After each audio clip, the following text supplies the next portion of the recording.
Welcome to the first episode of the Kingmakers. I'm your host, Daren Sammy. This is my guest, Rawl Lewis. Okay. Where do we start? Tell me. I'm sitting with a man that I've spoken so highly about, and we go way back, I think, as far as 1998. I was an under-15 cricketer when I met Rawl Lewis. He got so much files on me, so for that I want to say thank you for not reporting me. You keep that report card in your position. Tonight is the night for sure. Oh no. Well, it depends on what you come with. Well, I have a list of questions there that I have to ask you. Rate me as a student. A student? Yeah. Since I was in your care, you captained me, you mentored me, you were, an inspiration for me, which I've mentioned so many times in captaincy and leadership. How do you rate me? Rate me as a student. That's a very serious question. I think in looking back, when I first met Daren, he always struck me as a person that is very interesting in whatever he does, right? The first time I met him was in the changing room at Mindo Phillip Park when the Windward Islands played England A in the 90s, and he was the room attendant. And I saw him in the corner there, a little schoolboy, always so keen, moving around, very busy, performing his duty as he does now. So I asked him, I said, let's go on the grass and bowl a few deliveries to me. And I was there batting, striking this ball back to this youngster. Soft or hard, he was catching them and ready again to bowl. So I said, wow, he looks quite sharp, quite keen, And from then on, every time I meet this guy, he possessed the same energy up to today. So when you say rate you as a student, 10 out of 10. I'll take that. However, yeah. That was the first impression. Yes, First impression, yeah. 10 out of 10. 10 out of 10, first impression. And I'm still a student now, and you're still judging me. I think, like the Chinese movie, after a while, the teacher becomes the student, and the student becomes the teacher. So I think you've surpassed me. Oh, God. Yeah. So, you know a lot of things about me, right? What was my #1 crime? Late, loud, or losing stuff? You don't have to go further. Late. No, I think I'm always on time. Like just a second before we leave. That's not late. I think your record is not that clean when it comes to being late. So I would go for late. Yeah, I'm sticking to late. Oh, God. I know why, because we just came from Ireland. And, yeah, we don't want to tell people what happened there. Hold on. Tell the truth. Did you ever look at me and think future West Indies captain, or more like future detention monitor? No, future West Indies captain. With the passion and the way that he played, I mean, when I was captain of the Windward Islands, and the captain had the opportunity to look at the Windward Island tournament, and I actually had a vote in the selection meetings. And when I looked at him, he was filling that slip, catching everything that comes to him. He's always involved in the game, leaving his position, running up to the bowler, even though he wasn't captain. Up to the bowler, he'll go and give fieldsmen high five when they make a brilliant stop. So we looked at that and said, this guy is really in touch with this game. He could lead. You spoke about our first time meeting in the dressing room. Can you recall the conversation that day, though? It was a wrong leadership, what you said to me. Yeah, I told him, because I've been captain of the Windward for a very long time, and it's not that the other members were not potential leaders, but when he came along, I said to him, we are searching, throughout the region for leaders. So once you get an opportunity to play within the team, you have to be a leader with those qualities that you're showing. Please come and lead. Don't just come to play. You want to come and be the leader of that squad. And also, I remember telling you that there are 3 steps to get into the West Indies team. You make the St. Lucia team, you get onto the Windward team, bam, then West Indies team. And he looked at me like, ooh, that easy? I say, of course. Yeah, and it's a story I've told. You know, sometimes you meet people and they like your idols. You watch them on TV. For us in the Windwards was you, Junior Murray, Devon Smith at that time.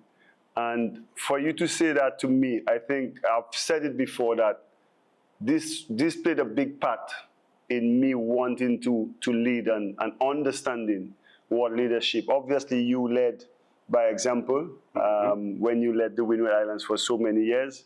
But yeah, I've said it before, but now that we're talking about it, I wanna appreciate you for that. You made me famous. Like I made you famous. Yes. Yeah. Give the fans one silly story. Young Daren or myself driving you mad. Did I ever drive you mad? Yeah, on the field in Barbados, yeah. No, you can't see that. Why? But that's what I remember. So can I speak to the fan, please? You've had your time. So what happened on the field of play, every time I got back to my bowling mark, I would see this youngster in the slip, like, shifting the field, and when I jumped to deliver, he's still... So I just stopped and I said, hey, there's only one captain in that team. Put your hands down, please. And I could see his whole demeanor change, you know, and he was there, yeah. He was there, but like he was not there for the next hour and a half probably. He felt a bit embarrassed because I shouted, you know, so that was one of them. And there was another, well, in Barbados again, coming on to the, out of the changing room, we'd have a huddle right on the edge of the boundary, and he would always be the last person to come out onto the field. And I said to him, you really like to be seen, eh? That was actually the same game. So you really like to be seen by everyone. Why are you not walking out with the crowd of people? Get yourself a youngster. I think that was the same game, and I think that frustration got to you with me being the last and shifting your field. I just put my hands down and I didn't do nothing much after that. First time I talked back, how close was it to running laps from Grenada to St. Louis? Did I talk back at you? Did I ever talk back at you? I don't think so, because in those days I probably didn't have much patience, to be honest. I mean, I have a bit of patience now. Age brings reasoning, but when I was playing and being the captain of the team, I was like a dictator. I like to be in charge of the things that I'm doing. So I didn't think any of the members would really talk back at me, because, or maybe I have to think now. Maybe in recent times. Oh, now? Yeah, maybe now. Oh. Yeah, but not back then. Okay then. Yeah. Okay, so since you bring recent times, what's the one thing you taught me about leading a team that still sticks out? Whether I'm coaching Kings or the West Indies. I think in Guyana, I remember you asking me, what can I do if I become captain of the Windward team? I say, well, honestly, you don't want to be the type of captain that walks into a room and everyone halts because the captain is there. You have to be part of the group, but also establish that, when it's time for the business, they know that you're serious. And I think today I see it every time. We have our team meetings. I could tell when that side of you is coming out. Now it's a business time. But then when it's time for fun, the first person that will be on the floor is Daren Sammy. You understand? So there is this mix of seriousness and playfulness about him. And I think I have the same in me as well. Yeah. Now, I wanna go back to a very funny moment. Oh boy. Well, it's actually two. What happened during that period and the consequence. Do you remember what I'm talking about? No. Grenada. We went to dinner. Well, you said you were going to continue. We went to dinner. We went to dinner. You know exactly what. Yeah. We went to dinner and then we had to catch a flight the following day. Do you mind elaborating that moment? Oh dear. I wonder who is watching. Anyway, so we went to dinner and we decided to have a few drinks. Right? Like everyone in the Caribbean like to do sometimes when you have a downtime. And we both got a little bit tipsy. I'm not going to say drunk. And, well, we had a flight to catch the following day. I was driving. I dropped him off at the hotel, and I couldn't tell you where I went after, but I ended up sleeping in the vehicle on the side of the road. And then I still had to come back in the morning to pick him up to go catch the flight. And we both got to the airport, still tipsy and very late, with an entire charter flight full of passengers waiting on us. God. Walked up the stairs, and then I stood in front of the business class section there and said, "Good morning, everyone." And everyone just looked at me like, who's this guy? And they didn't answer I said, "Good morning, everyone." Again. Yeah, I'm ducking. Meanwhile, I'm ducking behind you. Yeah, right? because, I mean, that was a night that I want to forget, but since you ask, I'll bring it out there. Okay, so this little section is called the King's Corner, right? Yeah. Even now, you hit me with the look, right? What sets it off? The look. Mm-hmm. Like I hit you with the look sometimes. Yeah, sometimes, like, when you want, when I was in the field, that same time when you tell me this. Yeah. Now, because sometimes I like to tease you a little bit. Yeah, sometimes, sometimes I have things I see certain things that at the moment I can't really bring it out to you. It's not the time and place. So I give you that look. Maybe we've known each other long enough that, And I know. two persons batting together, you don't have to call for a single anymore. You just drop the ball and run because you've been with that partner for 10, 12 years. It's the same. So if I hit you with a look, you need to start thinking, I wonder what it is now. Should I, So that's why I give it a look. Okay, so from captain to captain, what's our secret weapon as a duo? What would you say is our secret weapon? Our ability to I think we are proactive in our leadership skills. When I used to captain and I see somebody come to bat, for example, even sometimes the way they set up, you see them play the first delivery and you could kind of sense where the strong areas are, because in those days, you didn't have much video footage on people that you sit and study. So you had to actually look at the guys when they bat or bowl and try to figure out what to do. And I feel that that's how I used to do it.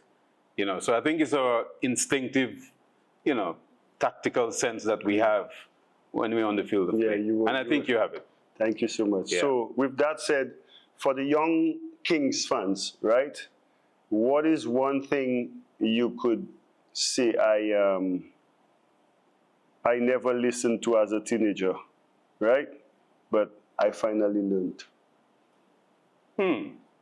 That's a very interesting question. Now be careful. You've never listened Well, to... I didn't listen to, as a teenager, one thing you thought I should have been doing, but today you see I'm doing. So that would be to the Kings, young Kings fan. All right. Yeah. I think you actually put a little bit more thought into the decisions that you make. When you were a bit younger, it happens to every young person that, you don't have so much to go with. You're not that experienced, to really pick up on a situation as you see it. As a young person, you make the decision, and then if it turns out to be bad, sometimes you don't know what the solution is to fall back on. But now I see you as an adult. I think you're a bit more balanced, and you're also more thoughtful in the things that you do. Yeah. So, I could say that now, just sitting on the sideline, I put myself in certain positions as a captain, and I look at, what I would have done in that situation, what I would not have done in that situation. That only comes with experience. So you do that now, but I think as a young captain, you were feeling your way into leadership, and you did get a lot of help as well. So, you've managed to mature into a solid leader that I admire.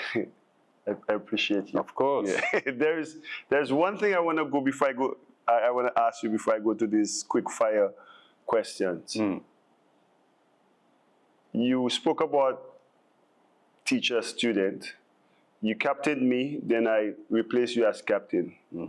Now you remember conversations we had about changing Windward Islands cricket, but we now found ourselves. You came into the West Indies team as the manager, young manager for the first time during the World Cup 2016. I was the captain. How was that feeling? Coming into the dressing room, new position, with me now having the experience as captain, being in the West Indies team that you've not been. Well, that's why I said that in the beginning that the teacher sometimes becomes a student.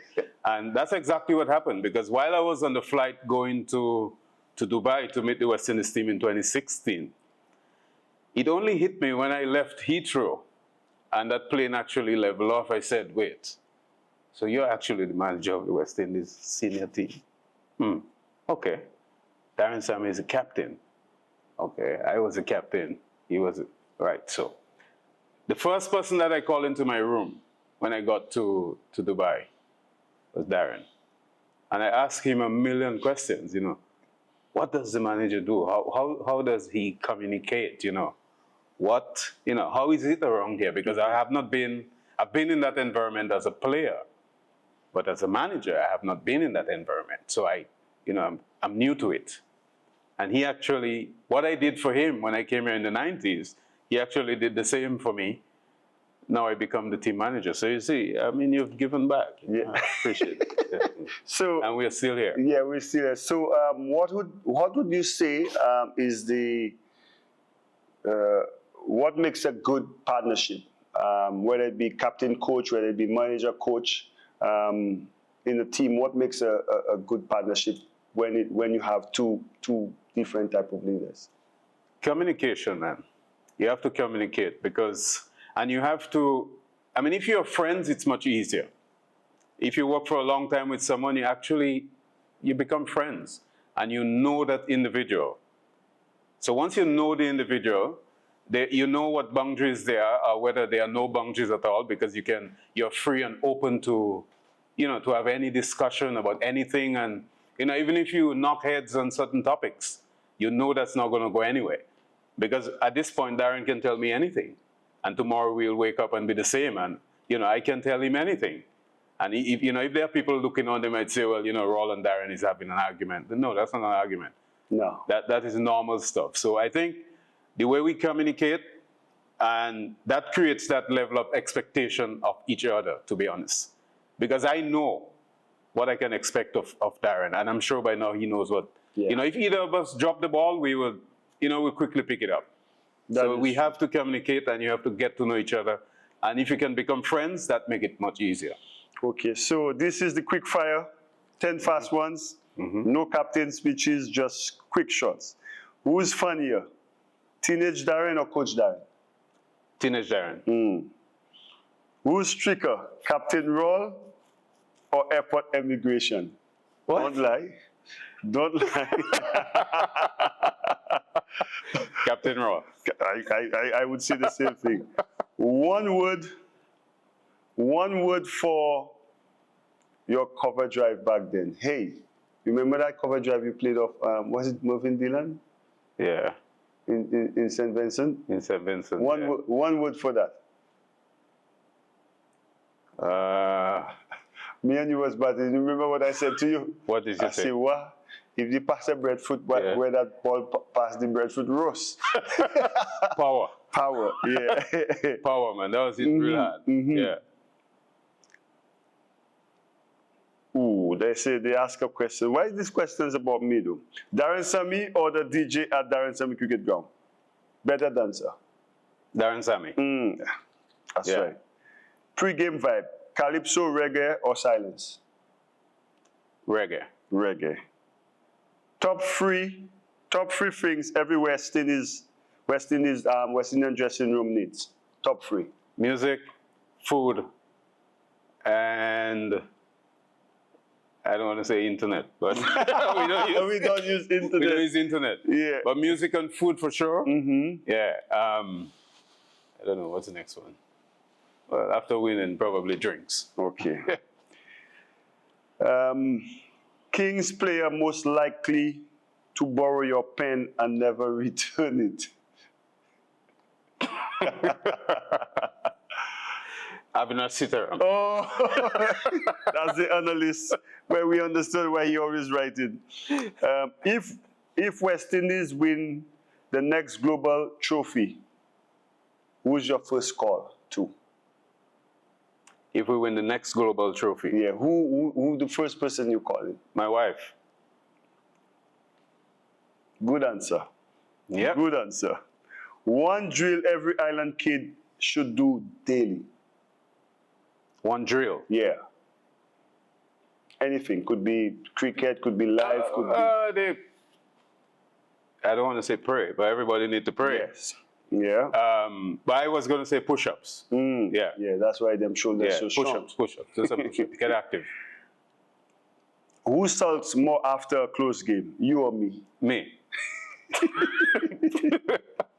Well, I said 10 questions, but there are 11. Where are the bags? Vikram?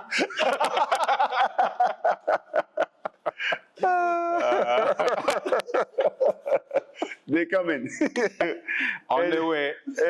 Yep. Anyways, man, it's always a pleasure. We could sit here and talk all the time, but thank you for all the attention you gave me and being a true inspiration, especially from the early stages of my life. And I mean, I urge all the senior guys, when you get the youngsters, it's important for you to be role models, because you never know which kid is looking up to you. And this is a man I looked up to, especially from captaincy. And we all know the history, what followed, right? I appreciate you, boss. I just want to say that it feels really good for me to have been part of Daren's journey.